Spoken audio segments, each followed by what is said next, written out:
We're working day and night to get on 현재 top of 호주의 this. 이민 정책이 큰 변화를 겪고 있습니다. 오늘은 호주로 유학이나 졸업 후 체류를 고려하시는 분들을 위해 호주의 이민 정책 변경과 주택 위기에 미치는 영향에 대해 알아보겠습니다. 안녕하세요, 여러분. 저는 영호주 이민 인사이트 채널의 제니입니다. 먼저 최근 호주 정부의 학생 비자 발급 조건 강화에 대해 알아보겠습니다. 최근 호주 정부는 학생 비자의 발급 조건을 강화했습니다. 강화된 조건에는 IELTS 점수 요건이 이전보다 높아졌으며 학업 비용을 충당할 충분한 자금을 증명해야 합니다. 또한 입학 조건의 엄격한 검토가 포함됩니다. 다음으로 호주 학생 비자 인터뷰 준비에 대해 알아보겠습니다. 인터뷰에서는 진정한 학업 의도와 일시적 입국 상태를 평가합니다. 일반적으로 묻는 질문으로는 교육 배경, 호주에서 공부하고 싶은 이유, 진로 목표, 재정 지원 방법, 호주 내 가족 관련 여부 등이 있습니다. 성공적인 인터뷰를 위한 팁으로는 전문적으로 차려입고 일찍 도착하며 주의 깊게 듣고 오만하지 않은 자신감을 발휘하는 것이 중요합니다. 또한 잠재적인 질문에 대비하여 준비하고 친구나 가족과 함께 연습하는 것도 좋습니다. 따라서 호주 내무부 웹사이트에서 비자 정보와 관련된 공식 자료를 참고하시고 IDP 코리아, Study in Australia 등 호주 유학 관련 웹사이트에서 정보를 확인하시기 바랍니다. 또한 입학할 학교의 요구사항을 미리 확인하는 것도 중요합니다. 다음으로 졸업 후 호주에 더 오래 머물 수 있는 기회를 제공하는 임시 졸업생 비자 체류 기간 연장에 대해 이야기해 보겠습니다. 호주 정부는 과학, 기술, 공학, 수학 분야 STEM 졸업생의 임시 졸업생 비자 체류 기간을 연장했습니다. 기존의 2년 체류 기간이 3년 또는 4년으로 연장되어 졸업생들이 더 오랜 기간 호주에서 경력을 쌓을 수 있게 되었습니다. 한국에서 온 이지은 씨는 호주에서 컴퓨터 공학을 전공한 후 졸업생 비자를 신청하여 기존 2년 체류 기간을 3년으로 연장했습니다. 이 덕분에 이지은 씨는 호주에서 현지 기업에 취업하여 경력을 쌓을 수 있었습니다. 이렇게 연장된 체류 기간은 이지은 씨가 영주권을 신청하는 데 큰 도움이 되었습니다. 호주 영주권 신청 과정에서는 경력 점수와 영어 점수, 나이, 학력 등 다양한 요인이 고려됩니다. 예를 들어 호주에서의 경력은 추가 점수를 받을 수 있으며 이는 영주권 신청의 성공 가능성을 높입니다. 호주 영주권 신청 과정은 다음과 같습니다. 1. 스킬 셀렉티 등록. 이민자를 위한 포인트 기반 시스템인 스킬 셀렉티. 자신의 정보를 등록합니다. 2. 초기 평가. 자신의 직업이 호주 기술 이민 리스트에 있는지 확인하고 관련 자격 및 경력을 평가받습니다. 3. Expression of Interest 제출. 호주 이민성에 관심 등록서를 제출합니다. 4. 초청받기. 호주 정부로부터 비자 신청 초청을 받습니다. 5. 비자 신청. 초청을 받은 후 필요한 서류를 준비하여 비자 신청서를 제출합니다.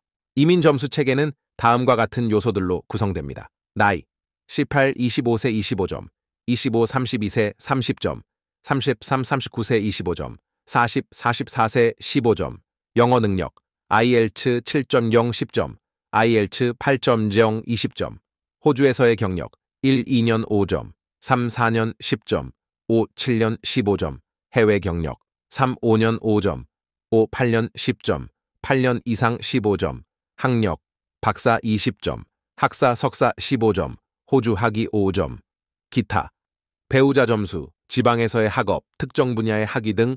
이지은 씨는 호주에서 3년간의 경력을 쌓음으로써 추가 점수를 획득할 수 있고 이를 통해 영주권 신청의 성공 가능성을 높일 수 있습니다. 따라서 졸업생 비자의 체류 기간 연장은 영주권 신청을 준비하는 졸업생들에게 매우 중요한 기회가 될 수 있습니다. 호주 이민 정책에 대한 더 많은 변경 사항이 궁금하시다면 최근 발표된 최신 뉴스도 주목할 필요가 있습니다. 호주 정부는 2024-25년 동안 18만 5천 명의 영구 이민자를 수용할 계획을 발표했습니다. 이는 경제 성장과 사회적 안정, 인구 통합을 목표로 하며 특히 기술 부족 직업군에 대한 이민을 우선적으로 고려합니다.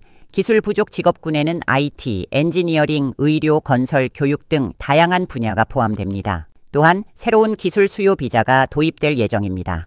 이 비자는 연간 13만 5천 호주 달러 이상의 보수를 받는 고도로 숙련된 이민자를 대상으로 합니다. 이제 이러한 이민 정책 변경이 호주 주택 시장에 어떤 영향을 미치는지 살펴보겠습니다. 이민자 수가 증가하면서 주택 수요도 함께 증가하고 있습니다. 이는 주택 가격 상승과 임대료 인상으로 이어지며 특히 시드니, 멜버른 같은 대도시에서 두드러집니다. 시드니 주택 가격은 2023년 한 해 동안 10% 이상 상승했습니다. 전문가들은 주택 공급 부족이 주택 가격 상승의 주요 원인이라고 지적합니다. 따라서 정부의 주택 공급 정책이 얼마나 효과를 발휘할지에 대한 논의가 필요합니다. 호주의 주요 도시들에서의 생활비와 인구 밀집도를 알아보겠습니다. 시드니, 멜버른, 브리스벤, 퍼스, 애들레이드 등의 도시를 비교해 봅시다. 각 도시의 생활비와 주거 비용을 살펴보며 어디에서 생활하기 좋은지 알아보겠습니다. 시드니, 호주에서 가장 큰 도시로 인구 밀집도 400명 퍼 제곱킬로미터, 생활비는 한 달 평균 $1,500에서 $2,500, 학비 제외. 원 베드룸 아파트 렌트비는 시내 중심계에서 $2,500에서 $3,500이며 쉐어하우스 렌트비, 방 하나에 $800에서 $1,200입니다. 멜번, 인구 밀집도 450명 퍼 제곱킬로미터, 생활비는 한 달 평균 $1,300에서 $2,200, 학비 제외. 원 베드룸 아파트 렌트비는 시내 중심계에서 $1,000에서 $3,000이며 쉐어하우스 렌트비, 방 하나에 $700에서 $1,000입니다. 브리스벤, 인구 밀집도 140명 퍼 제곱킬로미터, 생활비는 한 달 평균 $1,200에서 $2,000, 학비 제외. 원 베드룸 아파트, 렌트비는 시내 중심가에서 $1,500에서 $2,200이며 쉐어하우스 렌트비, 방 하나에 $600에서 $900입니다. 퍼스, 인구 밀집도 300명 퍼 제곱킬로미터, 생활비는 한 달 평균 $1,200에서 $2,000, 학비 제외.